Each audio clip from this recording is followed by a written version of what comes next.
बहुत धन्यवाद श्रोमणी गुरुद्वारा प्रबंधक कमेटी के प्रधान बीबी जगीर कौर जी का, जिन्हों ने सानू सारिਆਂ ਨੂੰ ਇੱਥੇ पहुँचण ते बहुत मान बख्शिया।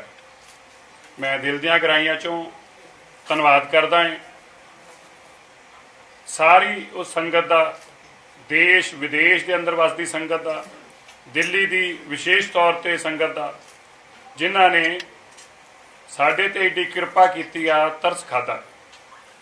सेवा गुरु ने आप लई, पहला गुरु ने आप अपने सेवादारों तो सेवा लई, फिर झोली वो वडियाई पाई। ये बहुत वड्डी गुरु की बख्शिश हुंदी आ जदों गुरु आप कृपा करके तरस करके अपने सेवकों की पत रखदा है। साडी भी गुरु ने ही पत रखी है।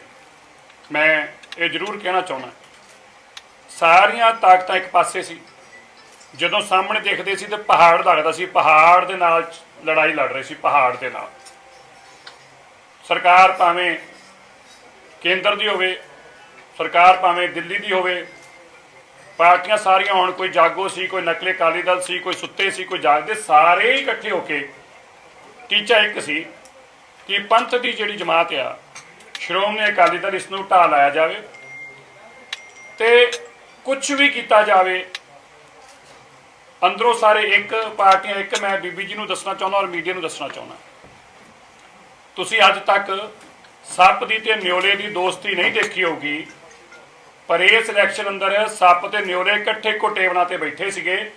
तिन्ने पार्टियां, भावें आम आदमी होवे, कांग्रेस होवे, बीजेपी होवे, सारे इक्को टेबल ते बैठ के ते बीबी जी साडे खिलाफ वोट मंग रहे, इक्को टेबल ते बैठ के ते पोलिंग एजेंट वाले दिन, पोलिंग वाले दिन कई ते एजेंट बन के अंदर बैठे सी। मंडलों के प्रधान, जिलियां के प्रधान, सर्कलों के प्रधान, सारे दे सारे। और चाहे वोटां नकली बनाने का काम होवे, तुहानूं मैं अज मीडिया नूं दस, क्योंकि तुसीं पंजाब के मीडिया नूं इस गल की जानकारी नहीं, तुसीं सुन के हैरत और हैरान हो जाओगे।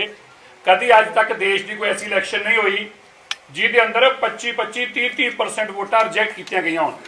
अज अखबार ने भी कल छापिया, एक कॉन्स्टिट्यूएंसी अंदर जिन्नी टोटल पोलिंग हुई आ, ਉਹਦੀ 36% वोट रिजैक्ट किए गए, 36%। और 36% वोट रिजैक्ट होने के बाद भी साडा कैंडीडेट फिर जित के आया। आत्मा सिंह लुबाणा जी दियां बाल्टी ते मोहरां लगियां, 460 वोटां रिजैक्ट कर दित्तियां, फिर भी साडा कैंडीडेट जित के आया। और तुसीं हैरान हो गए, देश के अंदर पहली इलैक्शन हुई आ, दास दा पोलिंग जिहड़ा स्टेशन आ, तुसीं अज तक हर जगह सुनिया होगा, कोई देश अंदर ऐसी इलैक्शन नहीं हुई। पोलिंग नंबर 1 तो लैके जिन्ने भी पोलिंग बूथ होंगे उसके नंबर होंगे आ। बीबी जी मेरा कल ही वार्ड आ जिहदे च 1 नंबर पोलिंग स्टेशन नहीं है। क्यों? इलैक्शन तो नॉमीनेशन तो एक दिन पहला मेरी कॉन्स्टिट्यूएंसी की डीलिमिटेशन करके ते नवे एरिया जिथे उन्होंने खुद नकली वोटां बना रखी, उस एरिया विच पा के मेरा बूथ ही हटाता और मेरी वार्ड 2 नंबर तो शुरू होती है। तुसीं सुन के हैरान हो गए। जिहड़े पोलिंग अफसर सीगे उन्होंने हिदायत दी गई सी, जिहड़े जिहड़े बूथां ते साडीआं वोटां सी भी जदों वोटर पाउण आवे उन्होंने कुछ अगे मोहर लाउणी आ। कदी नहीं हो सकता कि एक बूथ चों, केवल एक बूथ चों जिते 460 वोटां पईआं, 418 वोटां रद्द कर दित्तियां गईआं, 418 वोटां रद्द कर दित्तियां, 460 चों 418 वोटां, क्योंकि सारे का सारा बूथ वो बाल्टी का सी। आ साडे एक बूथ चों सिर्फ साडे कैंडिडेट हारे ने 250 वोटां रद्द कीतियां ने, और 51 किनियां 255 वोटां साडे औलख साहब दियां 255 वोटां रद्द कीतियां ने, और 51 वोटां ते हारे आ, हारे नहीं हराए। और एक साडे कैंडीडेट नूं मैं नाम इत्थे नहीं लेना, ठीक समझदा अजे, सर्टिफिकेट देण तो बाद आरओ फोन करके कहंदा 1 मिनट सर्टिफिकेट लेके मैं चैक करना है। मैंने समझाया चैक नहीं करना, वापस खोना उन्होंने। ये हालात सीगे। पर जो दिल्ली की संगतां ने इन्ना वड्डा, ये संगत ने सेवा का, संगत ने विरोधियों दी चालों का, संगत ने जो बेईमानी की जा रही सी, जो सरकारां पिछले दरवाजे चों कमेटी च वड़नियां चाहदियां सी। पहली बार यह भी होया है, 2 पार्टियां जिहड़ियां एक कहती सीगी कि साडा ते राइट है इस दिल्ली के अंदर, भावें परिवार की पार्टी आ, उन्होंने 14 सीटां आईयां ने, 14।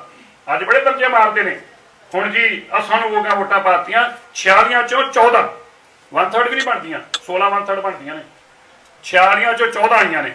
ਜਿਹੜੇ ਸਾਡੇ ਸਾਬਕਾ ਪ੍ਰਧਾਨ ਸੀ ਜਿਹੜੇ ਕਿਹਾ ਕਰਦੇ ਸੀ ਮੈਂ ਮੇਰੇ ਪਿਤਾ ਜੀ ਅਸੀਂ ਸਤਿਕਾਰ ਕਰਦੇ ਸਾਰਿਆਂ ਦਾ ਜਿਨ੍ਹਾਂ ਨੇ ਪੰਥ ਵਾਸਤੇ ਸੇਵਾਵਾਂ ਕੀਤੀਆਂ ਉਹਨਾਂ ਦੇ ਪਿਤਾ ਜੀ ਸਾਡੇ ਵੀ ਸਤਿਕਾਰਿਤ ਨੇ। ਪਰ ਮੈਂ ਇਹ ਜ਼ਰੂਰ ਕਹਿਣਾ ਚਾਹੁੰਦਾ ਹੈ ਸ਼੍ਰੋਮਣੀ ਅਕਾਲੀ ਦਲ ਨੂੰ ਵੋਟਾਂ ਪਈਆਂ ਸੀ, ਇਹ ਸੀਟਾਂ ਅਕਾਲੀ ਦਲ ਦੀਆਂ ਸੀ, ਅੱਜ ਵੀ ਅਕਾਲੀ ਦਲ ਦੀਆਂ ਨੇ। ਮਤ ਅਸੀਂ ਸਾਨੂੰ ਕੋਈ ਭੁਲੇਖਾ ਨਹੀਂ ਹੈਗਾ, ਸਾਨੂੰ ਕੋਈ ਭੁਲੇਖਾ ਨਹੀਂ ਅੱਜ ਵੀ। ਉਹਨਾਂ ਨੂੰ ਭੁਲੇਖੇ ਪਏ ਔਰ ਭੁਲੇਖੇ ਪਏ 3 ਸੀਟਾਂ ਆਈਆਂ, ਤਿੰਨ ਜਿਹੜੇ ਕਿਆ ਕਰਦੇ ਸੀ ਮੇਰੇ ਮੂੰਹ ਨੂੰ ਵੋਟਾਂ ਪੈਂਦੀਆਂ ਨੇ 3 ਸੀਟਾਂ ਆਈਆਂ। ਤਿੰਨਾਂ ਚੋਂ ਸੁਣੋ ਤੁਹਾਨੂੰ ਦੱਸੀਏ, ਇੱਕ ਬੀਜੇਪੀ ਦੀ ਆ ਜਿਹੜਾ ਬੀਜੇਪੀ ਦਾ ਕਾਉਂਸਲਰ, ਦੂਜੀ ਸੀਟ ਸਾਡਾ ਮੈਂਬਰ 3 ਮਹੀਨੇ ਆਈਸੀਯੂ ਚ ਰਿਹਾ, 95% ਦੀ ਲੰਗਸ ਖਰਾਬ ਹੋ ਗਈਆਂ ਔਰ ਉਹ ਵਿਚਾਰਾ ਕੁਲਦੀਪ ਸਿੰਘ ਸਾਨੀ 50 ਵੋਟਾਂ ਤੇ 38 ਵੋਟਾਂ ਤੇ ਹਾਰਿਆ, 38 ਤੇ। ਔਰ ਕੀ ਕਿਆ ਕਰਦੇ ਸੀ ਮੇਰੇ ਵੋਟਾਂ 'ਚ ਮੈਂ ਜਿਤਾਈ ਪਾਰਟੀ। ਭਾਈ ਹੁਣ ਕਿੱਥੇ ਗਈ ਤੁਹਾਡੀ ਪਾਰਟੀ? ਔਰ ਸਾਰਿਆਂ ਨੂੰ ਮਿਲਾ ਕੇ ਵੀ 1/3 ਸੀਟਾਂ ਨਹੀਂ ਮਿਲੀਆਂ ਸਾਰਿਆਂ ਨੂੰ ਮਿਲਾ ਕੇ। ਅੱਜ ਇਹ ਬੜੀ ਗੱਲ ਸਪਸ਼ਟ ਹੋਈ ਕਿ ਲੋਕ ਸਾਰੀਆਂ ਗੱਲਾਂ ਜਾਣਦੇ ਨੇ। ਤੁਸੀਂ ਬੈਕਡੋਰ 'ਚ ਬੀਜੇਪੀ ਦੀ ਆ ਵੀ ਬੀਬੀ ਜੀ ਸੁਣ ਕੇ ਤੁਸੀਂ ਹੈਰਾਨ ਹੋ ਗਏ, ਦੋਵਾਂ ਪਾਰਟੀਆਂ ਨੇ ਬੀਜੇਪੀ ਦੇ ਸਿਟਿੰਗ ਕਾਉਂਸਲਰ ਨੂੰ ਟਿਕਟਾਂ ਦਿੱਤੀਆਂ। ਦੋਵਾਂ ਨੇ ਇੱਕੋ ਟੀਚਾ ਸੀਗਾ ਭਈ ਤੁਸੀਂ ਸਾਰੇ ਇਕੱਠੇ ਰਹੋ, ਸਾਡੇ ਕੈਂਡੀਡੇਟ ਜਿਹੜੇ ਸੀਗੇ ਉਹਨਾਂ ਦੇ ਅੱਗੇ ਜਾਗੋ ਨੇ ਉਹ ਕੈਂਡੀਡੇਟ ਉਤਾਰੇ ਜਿਹੜੇ ਸਾਡੇ ਪਾਰਟੀ ਤੋਂ ਸੰਬੰਧਿਤ ਰਹੇ ਸੀ ਤਾਂ ਕਿ ਸਾਡੀਆਂ ਵੋਟਾਂ ਖਰਾਬ ਕਰ ਸਕਣ। ਨਾ ਹਰਮੀਤ ਸਿੰਘ ਕਾਲਕੇ ਦੀ ਕਨਸਟੀਟੂਐਂਸੀ ਅੰਦਰ ਪਰਮਜੀਤ ਸਿੰਘ ਸਰਨੇ ਨੇ ਕੈਂਡੀਡੇਟ ਖੜਾ ਕੀਤਾ, ਨਾ ਮਨਜੀਤ ਸਿੰਘ ਜੀਕੇ ਦੇ ਸਾਹਮਣੇ ਪਰਮਜੀਤ ਸਿੰਘ ਸਰਨੇ ਨੇ ਕੈਂਡੀਡੇਟ ਖੜਾ ਕੀਤਾ ਤੇ ਨਾ ਮਨਜੀਤ ਸਿੰਘ ਜੀਕੇ ਨੇ ਮੇਰੇ ਸਾਹਮਣੇ ਖੜਾ ਕੀਤਾ ਕਿਉਂਕਿ ਸਰਨਾ ਉੱਥੋਂ ਇਲੈਕਸ਼ਨ ਲੜ ਰਿਹਾ ਸੀ।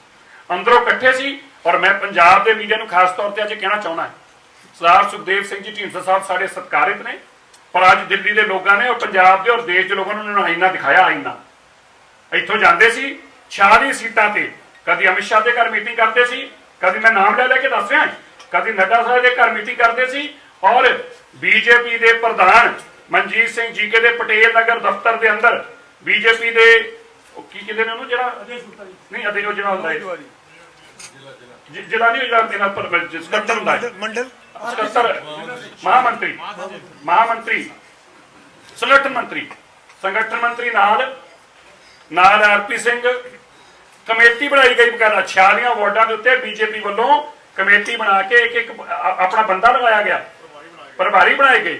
ਉਹ ਅੱਧੇ ਪ੍ਰਭਾਰੀ ਜਿਹੜੇ ਸੀਗੇ ਉਹ ਆਪ ਲੋਕਾਂ ਨੂੰ ਕਹਿੰਦੇ ਫਿਰਦੇ ਸੀ ਬਈ ਅਸੀਂ ਜਾ ਕੇ ਕਰੀਏ ਕੀ, ਜਿਹਦੇ ਘਰ ਜਾਂਦੇ ਲੋਕ ਤੇ ਗੱਲ ਨੂੰ ਕਹਿੰਦੇ ਕਹਿੰਦੇ ਵੋਟ ਤੇ ਅਕਾਲੀ ਦਲ ਨੂੰ ਪਾਉਣੀ ਹੈ। ਸੋ ਮੇਰੇ ਕਹਿਣ ਦਾ ਭਾਵ ਹੈ ਲੱਖ ਯਤਨਾਂ ਦੇ ਬਾਵਜੂਦ ਅਸੀਂ ਪਹਿਲੇ ਦਿਨ ਇੱਕ ਗੱਲ ਕਹੀ ਸੀ ਗੁਰੂ ਤੇਗ ਬਹਾਦਰ ਸਾਹਿਬ ਜੀ ਦੀ ਕਿਰਪਾ ਹੋਊਗੀ, ਗੁਰੂ ਤੇਗ ਬਹਾਦਰ ਸਾਹਿਬ ਜੀ ਦੀ ਕਿਰਪਾ ਹੋਊਗੀ, ਸਰਕਾਰਾਂ ਦਾ ਹੰਕਾਰ ਟੁੱਟੂਗਾ, ਸਰਕਾਰਾਂ ਦੇ ਘਰ ਝਾੜੂ ਲਾਉਣ ਵਾਲਿਆਂ ਦੀ ਹਾਰ ਹੋਊਗੀ, ਗੁਰੂ ਤੇਗ ਬਹਾਦਰ ਸਾਹਿਬ ਜੀ ਦੇ ਚਰਨਾਂ 'ਚ ਸੀਸ ਨਵਾਉਣ ਵਾਲਿਆਂ ਦੀ ਜਿੱਤ ਹੋਊ। ਭਾਵੇਂ ਸਾਡਾ ਸਿੰਬਲ ਖੋਇਆ ਗਿਆ, ਭਾਵੇਂ ਸਾਡੀ ਪਾਰਟੀ ਰੱਦ ਕੀਤੀ ਗਈ, ਲੇਕਿਨ ਇਹਨਾਂ ਸਾਰੀਆਂ ਚੀਜ਼ਾਂ ਦੇ ਬਾਵਜੂਦ ਗੁਰੂ ਤੇਗ ਬਹਾਦਰ ਸਾਹਿਬ ਜੀ ਦਾ ਤਰਸ ਔਰ ਕਿਰਪਾ ਹੋਈ ਔਰ ਪੰਥ ਦੀ ਜਿੱਤ ਹੋਈ ਔਰ ਪੰਥ ਵਿਰੋਧੀਆਂ ਦੀ ਹਾਰ ਹੋਈ। ਜੀ ਦੇਖੋ ਅਸੀਂ ਤੇ ਗੁਰੂ ਦਾ ਧੰਨਵਾਦ ਅੱਜ ਕਰਨ ਆਏ ਆ। ਇਹ ਸਾਰੀਆਂ ਗੱਲਾਂ ਉਦੋਂ ਸਿਆਸਤ ਦੀਆਂ ਕਰਾਂਗੇ, ਉਦੋਂ ਕਰਾਂਗੇ। ਅੱਜ ਤੇ ਗੁਰੂ ਰਾਮਦਾਸ ਪਾਤਸ਼ਾਹ ਚਰਨਾਂ 'ਚ ਇਹ ਸ਼ੁਕਰਾਨਾ ਕਰਨਾ, ਇਹ ਮਾਲਕ ਸਾਡੀ ਪੱਤ ਰੱਖ ਲਈ ਆ। ਸਾਡੇ ਕੋਲ ਤੇ ਕੋਈ ਅਲਫਾਜ਼ ਨਹੀਂ ਹੈਗੇ ਕਿ ਸਾਡੇ ਵਰਗੇ ਨਿਮਾਣਿਆਂ ਤੇ ਇਹਨਾਂ ਮਾਣ ਬਖਸ਼ ਕੇ ਤੇ ਸਾਡੀ ਚੋਰੀ ਫੇਰ ਉਹਨਾਂ ਮਹਾਨ ਸਥਾਨਾਂ ਦੀ ਸੇਵਾ ਪਾਤੀ ਆ।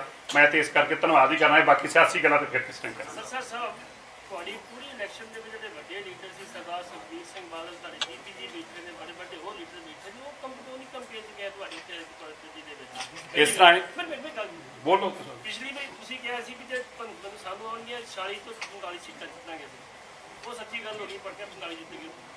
ਤੀਜੀ ਗੱਲ ਜਿਹੜੀ ਤੁਸੀਂ ਗੱਲ ਕਰਦੇ, ਤੁਸੀਂ ਕਹਿੰਦੇ ਕਿ ਬੜੀ ਵੱਡੀ ਜਿੱਤ ਹੋਈ ਹੈ, ਪਿਛਲੀ 37 ਸੀਟਾਂ ਮਿਲੀਆਂ ਕਿ 27 ਤੋਂ ਮਿਲੀਆਂ ਤਾਂ ਮਤਲਬ ਹੁਣ ਪਿਛਲੀ ਵਾਰ ਇਹਨਾਂ ਨੂੰ ਦੱਸਣਾ, ਇਹ ਜਵਾਬ ਦੇਣਾ ਹੈ? ਕੋਈ ਨਹੀਂ, ਮੈਂ ਦੱਸਦਾ ਜੀ, ਦੱਸਣਾ। ਅੱਛਾ ਜੀ ਹੋਰ ਵੀ ਨੇ, ਤੁਸੀਂ ਕਰ ਲਓ, ਮੈਂ ਸਾਰੇ ਇੱਕੋ ਜਵਾਬ ਦੇ ਦੂੰ। ਅੱਛਾ ਇਸ ਤਰ੍ਹਾਂ ਹੈ, ਅਕਾਲ ਪੁਰਖ ਤੇ ਵਿਸ਼ਵਾਸ ਰੱਖਣਾ ਸਿੱਖੀਏ। ਅਸੀਂ ਉਹਦੀ ਰਜਾ 'ਚ ਖੁਸ਼ ਹਾਂ। ਜੇ ਸਾਨੂੰ ਇੱਕ ਵੀ ਤਾਂ ਰਜਾ ਸੀ ਉਹਦੇ 'ਚ ਹੀ ਰਹਿਣਾ ਸੀ, ਪਰ ਸਾਨੂੰ ਇਸ ਗੱਲ ਦੀ ਬੜੀ ਪ੍ਰਸੰਨਤਾ ਹੈ ਸਾਰੀਆਂ ਪਾਰਟੀਆਂ ਖਿਲਾਫਤ ਲੱਗਣ ਤੋਂ ਬਾਅਦ ਵੀ, ਇੰਨੇ ਕੁਝ ਕਦਮ ਕਰਨ ਤੋਂ ਬਾਅਦ ਵੀ ਗੁਰੂ ਸਾਹਿਬ ਦੀ ਕਿਰਪਾ ਹੋਈ ਆ। ਅਸੀਂ ਉਹਦੀ ਸੀਸ ਨਵਾ ਕੇ ਧੰਨਵਾਦ ਕਰਦੇ ਹਾਂ। ਜਦੋਂ 37 ਸੀਟਾਂ ਜਿੱਤੀਆਂ ਸੀ ਉਦੋਂ ਅੱਧੀਆਂ ਪਾਰਟੀਆਂ ਸਾਡੇ ਨਾਲ ਸੀ ਤੇ ਅੱਜ ਸਾਰੀ ਕੌਮ ਨੂੰ ਹਰਾਉਣ ਵਾਸਤੇ ਖੜੇ ਸੀਗੇ, ਪਰ ਉਹਦੇ ਬਾਵਜੂਦ ਹਾਰ ਉਹਨਾਂ ਦੀ ਹੋਈ। ਮੈਂ ਤੁਹਾਨੂੰ ਪੁੱਛਿਆ ਪਿਆ ਕਿ ਲੀਡਰਸ਼ਿਪ ਜਿਹੜੀ ਸੀਨੀਅਰ ਦਿੱਲੀ ਦੇ ਪ੍ਰਚਾਰ ਕਰਨ ਤੋਂ ਕਿਉਂ ਨਹੀਂ, ਕਿਉਂਕਿ ਉਹ ਬਰਗਾੜੀ, ਕਿਉਂਕਿ ਅਸੀਂ ਸਿੰਬਲ ਇਹ ਕਹਿ ਕੇ ਸਾਡਾ ਸਿੰਬਲ ਖੋਇਆ ਗਿਆ ਸੀ, ਇਹ ਕਹਿ ਕੇ ਕਿ ਇਹ ਪੋਲੀਟੀਕਲ ਪਾਰਟੀ ਆ। ਅਸੀਂ ਕੋਰਟ 'ਚੋਂ ਜਾ ਕੇ ਸਿੰਬਲ ਦਿਆ ਸੀਗਾ ਕਿ ਅਸੀਂ ਪੋਲੀਟੀਕਲ ਨਹੀਂ, ਅਸੀਂ ਰਿਲੀਜੀਅਸ ਔਰ ਪੋਲੀਟੀਕਲ ਦੋਵੇਂ ਪਾਰਟੀ। ਅਸੀਂ ਮੀਰੀ ਔਰ ਪੀਰੀ ਦੇ ਸਿਧਾਂਤ ਤੇ ਪਹਿਰਾ ਦੇਣ ਵਾਲੇ ਲੋਕ ਆ। ਅਸੀਂ ਨਹੀਂ ਚਾਹੁੰਦੇ ਸੀ ਕਿ ਹੁਣ ਦੁਬਾਰਾ ਉਸੇ ਕੋਰਟ 'ਚ ਜਾ ਕੇ ਜਿੱਥੇ ਦੁਬਾਰਾ ਕੇਸ ਲੈ ਕੇ ਆਏ ਨੇ ਇਹੀ ਗੰਦ ਪ੍ਰਚਾਰ ਕਰਨ ਦਾ ਪਰਪਸ ਇਹ ਸੀ ਵੀ ਕਿਸੇ ਤਰੀਕੇ ਕਿਹਾ ਤੁਸੀਂ ਅੱਜ ਤੋਂ ਬਾਅਦ ਪਹਿਲਾਂ ਸੁਣਿਆ ਕਿਸੇ ਪਾਰਟੀ ਦਾ ਇੱਕ ਦਿਨ ਪਹਿਲਾਂ ਉਹਦੀ ਪਾਰਟੀ ਰੱਦ ਕਰਤੀ ਜਾਵੇ, ਉਹ ਸਿੰਬਲ ਖੋਲਿਆ ਜਾਵੇ, ਇਹ ਕਹਿ ਕੇ ਕਿ ਪੋਲੀਟੀਕਲ ਪਾਰਟੀ ਆ। ਅਸੀਂ ਚਾਹੁੰਦੇ ਸੀਗੇ ਇਹਨਾਂ ਲੋਕਾਂ ਨੂੰ, ਧਾਰਮਿਕ ਲੋਕਾਂ ਦੇ ਉੱਤੇ ਜਿਹੜਾ ਹਮਲਾ ਕੀਤਾ ਇਹਦਾ ਜਵਾਬ ਇਹਨਾਂ ਨੂੰ ਦਿੱਲੀ ਦੀ ਸੰਗਤ ਦੇਵੇ। ਦਿੱਲੀ ਦੀ ਸੰਗਤ ਨੇ ਜਵਾਬ ਦਿੱਤਾ ਉਹਨਾਂ ਨੂੰ। ਤੁਹਾਡੀ ਅਗਵਾਈ ਦੇ ਵਿੱਚ ਟੀਮ ਜਿੱਤੀ, ਬਹੁਮਤ ਪ੍ਰਾਪਤ ਕੀਤਾ, ਤੁਹਾਡੀ ਹਾਰ ਦੇ ਕੀ ਕਾਰਨ ਆ? ਇਹਦੇ ਪਿੱਛੇ ਸਰਕਾਰ ਦਾ ਹੱਥ ਸੀਗਾ ਜਾਂ ਪੰਥ ਵਿਰੋਧੀ ਸ਼ਕਤੀਆਂ ਦਾ? ਇਹ ਸਾਰੇ ਇਕੱਠੇ ਸੀਗੇ, ਪਰ ਮੈਂ ਸਮਝਦਾ ਕਿ ਅਸੀਂ ਇੱਕ ਨਹੀਂ, ਅਸੀਂ 27 ਸੀਟਾਂ ਜਿੱਤਿਆ ਸੀ, ਇੱਕ ਵੱਲ ਧਿਆਨ ਨਹੀਂ ਸੀ ਉਹਨਾਂ ਦਾ, ਇਸੇ ਤੇ ਧਿਆਨ ਸੀ, ਉਹਨਾਂ ਨੇ ਆਪਣਾ ਕਰ ਲਿਆ। ਸਰਕਾਰਾਂ ਦੀਆਂ ਲੱਖ ਕੁਝੀਆਂ ਕੋਸ਼ਿਸ਼ਾਂ, ਸਾਡੀ ਜਿੱਤ ਹਾਸਲ ਕਰਨਾ ਸਾਡਾ ਕੰਮ ਸੀਗਾ। ਸਾਨੂੰ ਇੱਕੋ ਹੀ ਸਾਡਾ ਟੀਚਾ ਸੀਗਾ ਕਿ ਦਿੱਲੀ ਦੇ ਅੰਦਰ ਕੌਮ ਦੀ ਜਿੱਤ ਹੋਣੀ ਚਾਹੀਦੀ। ਸਿੱਧਾ ਸਾਹਿਬ ਇੱਕ 26 ਸੀਟਾਂ ਦਾ ਵੀ ਕੋਈ ਇੱਕ ਦਲ ਖਲੋਤਾ ਸੀ,